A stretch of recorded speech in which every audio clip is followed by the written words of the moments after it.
guys, next destination, Garni Temple. So tara, explore natin ang Garni Temple guys. Yan, may mga souvenir shop. Yan yung ibang turista. And dun yung entrance ng Garni Temple. Tara, pasok tayo guys.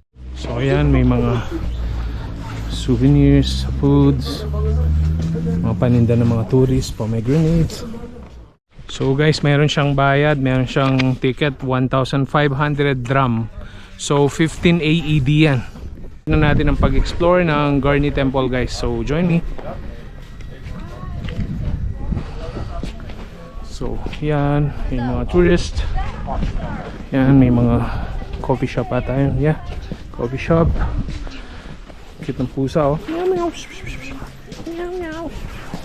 Yan, may mga souvenir shop, magnets. How much for magnet, brother? One magnet this? One, how much? 1,000. 1,000, okay. Buti nila may spring water. Uhaw na ako eh. So, inom tayo guys. Fresh mountain spring water.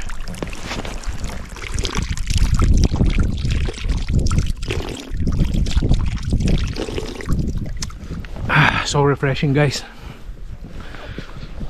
Explore pa tayo. Yan, as usual, may tira-tira pang snow. I think the peak of snowfall dito sa Armenia is February, so January 20 pa lang ngayon.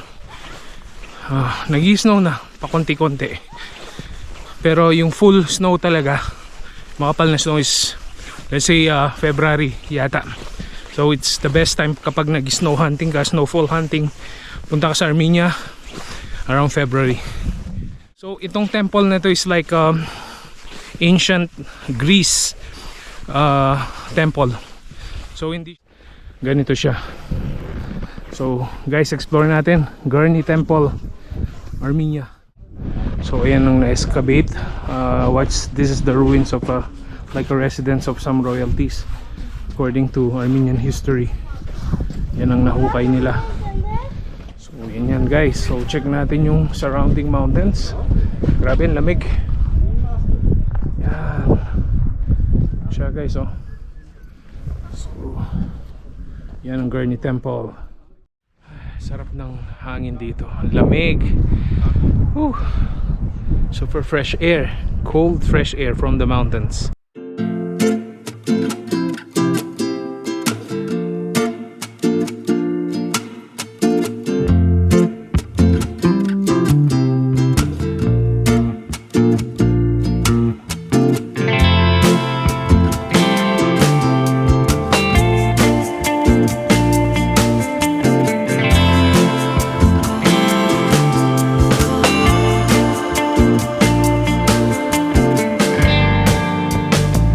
Hirap niyang akitin guys, very steep yung hagdan niya.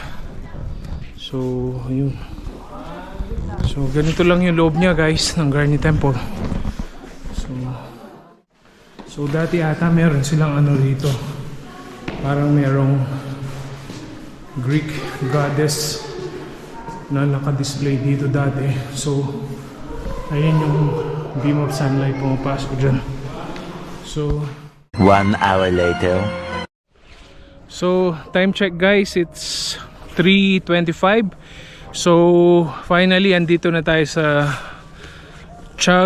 Chudskador Ski Resort. I hope I pronounce it right, but I will put it on the text down below.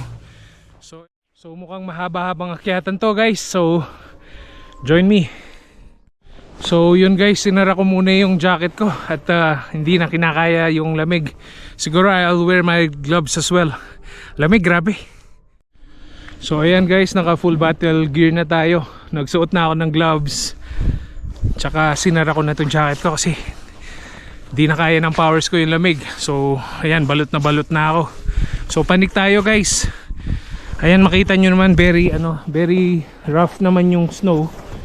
Ayan yung mga snowflakes, very rough siya. So ayan guys, so hindi naman siya slippery. Also I wanted to do this for a long time guys, yung snowball. So ganyan gawin natin guys. Snowball fight. Ipon tayo ng snow. Okay. And then snowball fight guys. Sarap.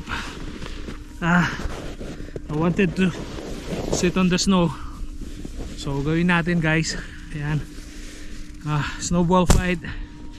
So snowball rain. Ayan. Yan guys.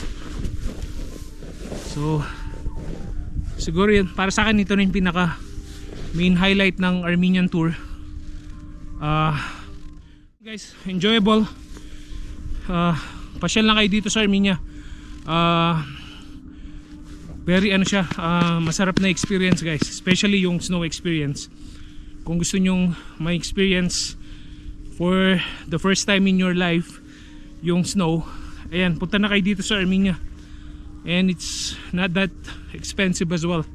It's very cheap, basta hanap kayo ng magandang travel agency na magbibigay ng cheap cheap prices sa inyo. So one more time guys.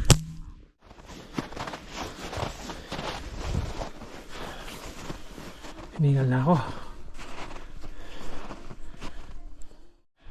So ang taas na ng naakyat ko guys. Ayun, meron pa dun, pero hindi ko na kaya. Tignan nyo guys. Ayan. From there inakyat ko yan. Buti hindi madulas yung sand. Magaspang siya oh. 1 hour later.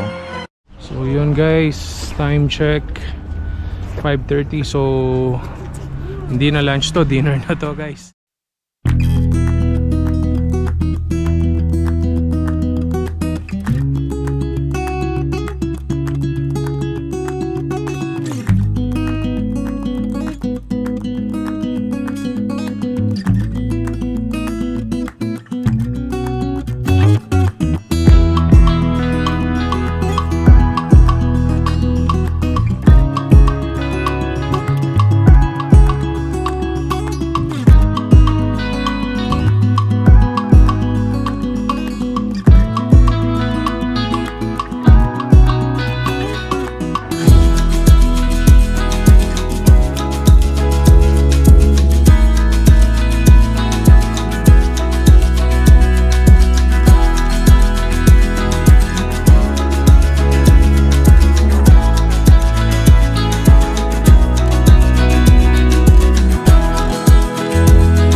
Pagkain nila guys. And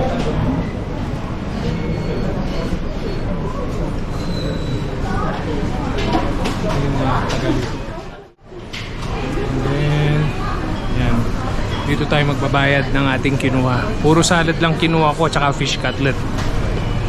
Ayan siya. So kain tayo guys, puro salad, healthy.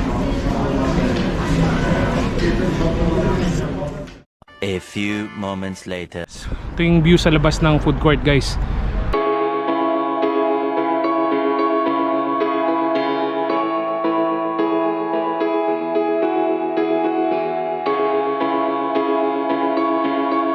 Yun guys, yun yung pinaka tour guide namin. So mabait naman sila, maalaga, tsaka on time naman. So maganda rin yung mga sasakyan guys, mga Mercedes-Benz na malalaki coaster. So 2 thumbs up for my Armenian snow experience guys. Lamig, sarap ng klima guys. Medyo gabi na. Ayun, aakyat kami dun sa ano, Sevan Monastery. Then sa likod niya yung Sevan Lake. So ayun guys, akyatan na naman to guys. Banig dun sa monastery. Guys, hindi na siguro aakyat. Grabe, nakakahingal. Tsaka very steep yung mga hagdan, tapos madilim pa. So nakaakyat na naman tayo ng isang round. Check nga natin yung view ng lake dito.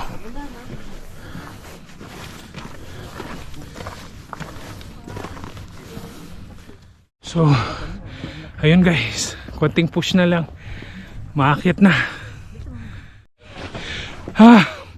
Hingal na hingal ako guys, pero napagtyagaan ko. Total last na lang, inakyat ko na, tsinaga ko na. Ayan.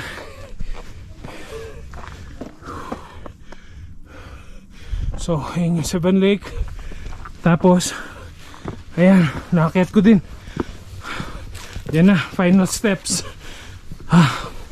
Papunta sa Savannah Banks Monastery. Yun guys, finally, goal achieved.